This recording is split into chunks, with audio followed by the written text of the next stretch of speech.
قولي يا رحبة. يلا يا رحاب. السلام عليكم. وعليكم السلام ورحمة الله وبركاته. ازيك حضرتك؟ ربنا يسترك.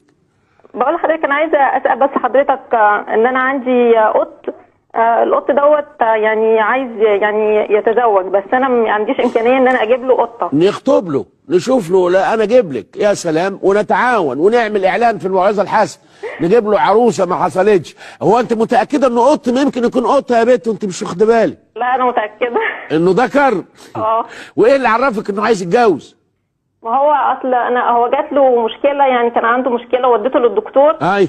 الدكتور قال لي ان هو المشكله دي بسبب ان هو عايز يتزوج. والدكتور ما عندوش ممرضه شغاله خطبه للقطط؟ لا ما فيش. طب انا اقول لك على حاجه، انت ساكنه الاول في القاهره ولا في الاقاليم؟ لا في القاهره. في القاهره. ومتجوزه؟ الحمد لله. اسكتي. وجوزك بيشتغل ولا عواطلي؟ لا بيشتغل. طبعا لازم يكون بيشتغل. معاك عيال؟ الحمد لله. يعني اقول لك على حاجه، كلمه وتصدقيني. اتفضل. لو ما شلتيش القط ده بره وحدفتيه في الشارع ويتجوز 40 قطه، ربنا هيدخلك النار. واي حاجه تصرفيها عليه، على اولادك او على مساكين يا حبيبه قلبي، ربنا يصلح حالي وحالك. طب ينفع اعمل له عمليه تعقيم؟ لا ما تعملوش اي عمليه ولا تصرفي عليه جنيه واحد، الا اذا كنت انت فنانه وتعرفي تعملها له في وقت فراغك.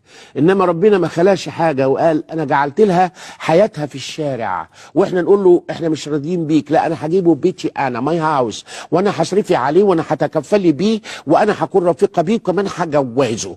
ده انا بفتح نفسي باب جهنم. دعيه ياكل من حشاش الارض وهيتجوز قطه اجمل قطه، ويجيبوا عيال بره بعيد عننا ويجروا ورا الفلان ويلعبوا حوالين يا كيكه. واهتم بجوزك واولادك، ولو معاك 20 جنيه متوفره يا حبيبتي اديها المسكين يدخلك الجنه بدل ربنا ما يدخلك النار.